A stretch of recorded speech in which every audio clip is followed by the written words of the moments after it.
Hi friends, అందరికీ నమస్కారం. ఇంకో 2 రోజుల్లో మహాశివరాత్రి వస్తుంది కదండి. ఫిబ్రవరి 26, 2025 మాఘమాసం కృష్ణపక్షం చతుర్దశి నాడు శివరాత్రి అనేది వచ్చిందండి.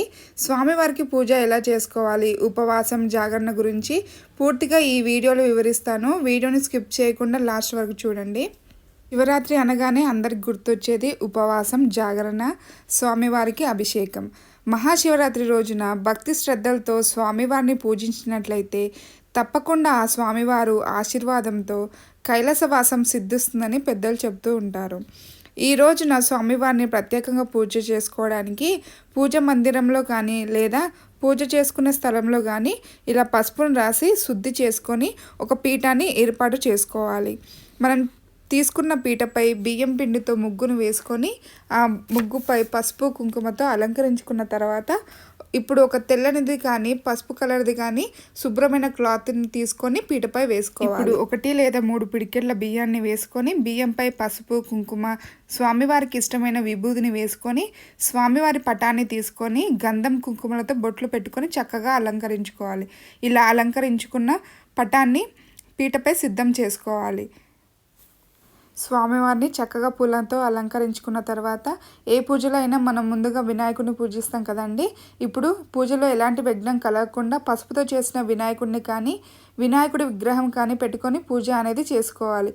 ఇప్పుడు వినాయకుడికి పసుపు, గంధం, పుష్పాలను, వస్త్రాలను సమర్పించి ధూపాన్ని చూపించి వినాయకుడికి నైవేద్యాన్ని సమర్పించాలి. శివరాత్రి రోజున పూజలో రాగి, ఇత్తడి, వెండి పాత్రలు మాత్రమే వాడాలండి. ఈ రోజున ఉపవాసం చేసేవారు ఉదయాన్నే లేచి స్నానం ఆచరించి పూజను చేసి ఉపవాసాన్ని కొనసాగించాలి. ఈ రోజున నిజంగా ఉపవాసం చేస్తే చాలా మంచిదండి. అలా చేయడం కుదరని వారు పండ్లను తీసుకుంటూ ఉపవాసం అనేది చేసుకోవచ్చు. అయితే స్వామివారికి అలంకరణ కంటే అభిషేకం అంటే చాలా ఇష్టం అండి. ఈ రోజున ఖచ్చితంగా స్వామివారికి అభిషేకం అనేది చేసుకోవాలి. పంచామృతాలతో కానీ, పసుపు ద్రవ్యాలతో కానీ, కుంకుమ ద్రవ్యాలతో కానీ, పండ్ల రసాలతో కానీ ఇలా స్వామివారికి అభిషేకం అనేది చేసుకోవాలండి. మొదట శుద్ధజలంతో అభిషేకం అనేది చేసుకోవాలండి. శుద్ధజలం అంటే మంచినీటితో, పంచామృతాలు అంటే పాలు, పెరుగు, ఆవు నెయ్యి, పంచదార, తేనె ఇలా పంచామృతాలతో అభిషేకం అనేది చేసుకోవాలి. ఇలా అభిషేకం చేసుకున్న తర్వాత ఈ నీటిని ఎవరు తొక్కని చెట్లు మొదట్లో వేస్తే సరిపోతుంది. అభిషేకం చేసిన తర్వాత చివరన శుద్ధజలంతో అభిషేకం చేసి శివలింగానికి పసుపు, కుంకుమ, పూలను సమర్పించాలి. ఈరోజు ఉపవాసం ఉండి రాత్రి మొత్తం జాగరణ చేస్తే పుణ్యం, మోక్షం లభిస్తుందని వేదాలు చెబుతున్నాయి. పురాణాల ప్రకారం శివుడు తాను గర్లం మింగి మానవాల్ని కాపాడిన రోజు మహాశివరాత్రి అని చెబుతుంటారు. అయితే శివుడు హాలాహలం మింగి దాని ప్రభావానికి మూర్ఛిల్లిపోతాడట. ఆందోళన చెందిన దేవతలు శివుడికి మెలకువ వచ్చేంత వరకు జాగారం చేసి శివయ్య కంటపై నీళ్లతో అభిషేకం చేయడం ద్వారా రాత్రి 12 గంటలకు స్వామివారికి స్పృహ వచ్చిందని పురాణాలు చెబుతున్నాయి. అందుకే ఈరోజు ఖచ్చితంగా జాగరణ అనేది చేయాలండి. అలా రాత్రంతా జాగరణ చేయడం కుదిరిన వారు కనీసం రాత్రి 12 వరకు అయినా జాగరణ అనేది చేయాలి. ఈరోజు మంచంపై పడుకోకూడదండి, నేలపై మాత్రమే పడుకోవాలి. ఈరోజు పూజలో టెంకాయ దీపం, పిండి దీపం, అలాగే అఖండ దీపం పెట్టుకుంటే చాలా మంచిదండి. అఖండ దీపం పెట్టుకునేవారు ఒక పళ్ళెంలో 3 పిడికెళ్ళ బియ్యాన్ని వేసుకొని ప్రతి ఒక్క పసుపును రాసి కుంకుమతో బొట్లు పెట్టుకొని దీపం అనేది పెట్టుకోవాలి. అయితే అఖండ దీపం పొరపాటున కూడా కొండెక్కకుండా చూసుకోవాలండి. శివరాత్రి ఉదయం నుండి మరుసటి రోజు ఉదయం వరకు ఈ అఖండ దీపం వెలుగుతూనే ఉండాలి. దీనికి సంబంధించిన పూర్తి వీడియో నా ఛానల్లో ఉందండి. లింక్ డిస్క్రిప్షన్ బాక్స్లో ఇస్తాను, మీకు కావాలంటే ఒకసారి చెక్ చేసుకోండి. ఈరోజు ఖచ్చితంగా పూజలో స్వామివారికి బిల్వపత్రాలను సమర్పించాలండి. స్వామివారు క్షీరసాగర మదనంలో వచ్చిన విషంను తాగినప్పుడు స్వామివారి గొంతు నీలంగా మారి మంట పుట్టినప్పుడు ఈ బిల్వపత్ర ఆకుల పసురుని తాగినప్పుడు మంట రాకుండా ఆపిందట. అందుకే ఆ మారేడు ఆకులంటే స్వామివారికి ఎంతో ప్రీతికరం. శివరాత్రి రోజు ఒక జన్మంతా చేయవలసిన సాధన ఒక శివరాత్రి రోజున చేస్తే చాలండి. ఉపవాసం అంటే తినకుండా ఉండడమే కాదండి, ఆ స్వామివారికి దగ్గరగా ఉండి సేవించడం. జాగరణ సమయంలో శివుని ధ్యాసలో శివనామస్మరణతో అభిషేకాలు చేస్తూ ధ్యానం చేస్తూ రాత్రంతా మేలుకొని భగవంతుని సేవతో గడపాలి. ఈ రోజున నైవేద్యంగా పాలతో చేసిన ఏ నైవేద్యాలైనా సమర్పించవచ్చండి. అలాగే పండ్లను కూడా సమర్పించవచ్చు.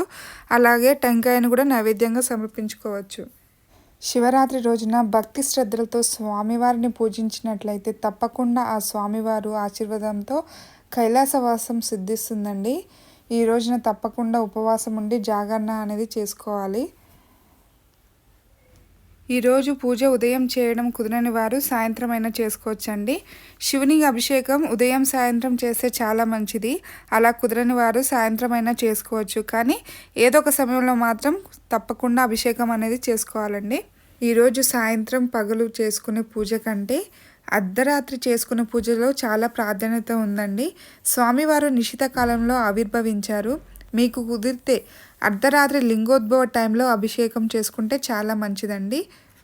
ఈరోజు స్వామివారికి భక్తి శ్రద్ధలతో పూజ అనేది చేసుకోవాలండి.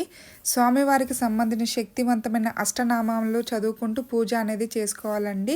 లేదంటే హరహర మహాదేవ శంభో శంకర అనుకుంటూ కూడా పూజ అనేది చేసుకోవాలి. ఈ రోజున ఉదయం నుండి ఉపవాసం ఉంటాం కదండి, మరుసటి రోజు ఉదయం వరకు ఉపవాసం ఉండి పూజ అనేది చేసుకోవాలి. తర్వాత పూజ చేసుకున్న తర్వాత ఉపవాసాన్ని ముగించుకోవాలి. శివ అంటే మంగళం అనే అర్థం.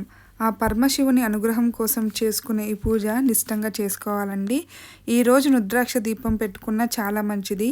ఆ శివయ్యకు రుద్రాక్ష దీపం అంటే ఎంతో ప్రీతికరం. శివరాత్రి రోజు ఖచ్చితంగా గుడికి వెళ్తే చాలా మంచిది. ఈరోజు ఖచ్చితంగా మనం చేయవలసినవి అభిషేకం, ఉపవాసం, జాగరణ, బిల్వర్చన. ఈ 5 చేయగలిగితే తప్పకుండా ఆ శివయ్య అనుగ్రహం మనం పొందగలుగుతాం. ఈరోజు తప్పనిసరిగా నేలపైనే పడుకోవాలండి, మంచంపై పడుకోకూడదు. ఈ రోజున మన ఇంట్లో వాళ్ళు ఉపవాసం చేయడం కుదరని వారు మాంసాహారం తీసుకోకుండా ఉండాలి. ఈ రోజంతా శివనామస్మరణ చేస్తే ఎంతో మంచిది. మన ధ్యాస కూడా ఎటు వెళ్లకుండా ఉంటుంది. పురాణాల ప్రకారం శివుడు తాను గర్లం మింగి మానవాళిని కాపాడిన రోజు మహాశివరాత్రి. ఈరోజు ఉపవాసం ఉండి రాత్రి మొత్తం జాగరణ చేస్తే పుణ్యం, మోక్షం లభిస్తుందని వేదాలు చెప్తున్నాయి. కాబట్టి కనీసం జాగరణ రాత్రంతా చేయలేని వారు 12 వరకు అయినా జాగరణ అనేది చేయాలండి. శివరాత్రి పూర్తి పూజా విధానాన్ని షేర్ చేశానండి. ఈ వీడియోలో నేను చెప్పనివి మీకు తెలిసినవి ఏమైనా ఉంటే కమెంట్ బాక్స్లో కమెంట్ చేయండి. ఈ వీడియో మీలో కొంతమందికైనా యూజ్ అవుతుంది అనుకుంటున్నాను. ఈ వీడియో కనుక మీకు నచ్చినట్లయితే మీ బంధువులకి, స్నేహితులకి షేర్ చేయండి. అలాగే నా ఛానల్ని షేర్ చేయండి, లైక్ చేయండి, సబ్స్క్రైబ్ చేసుకోండి. ముందుగానే అందరికీ శివరాత్రి శుభాకాంక్షలు అండి. Thank you for watching. ఓం నమః శివాయ.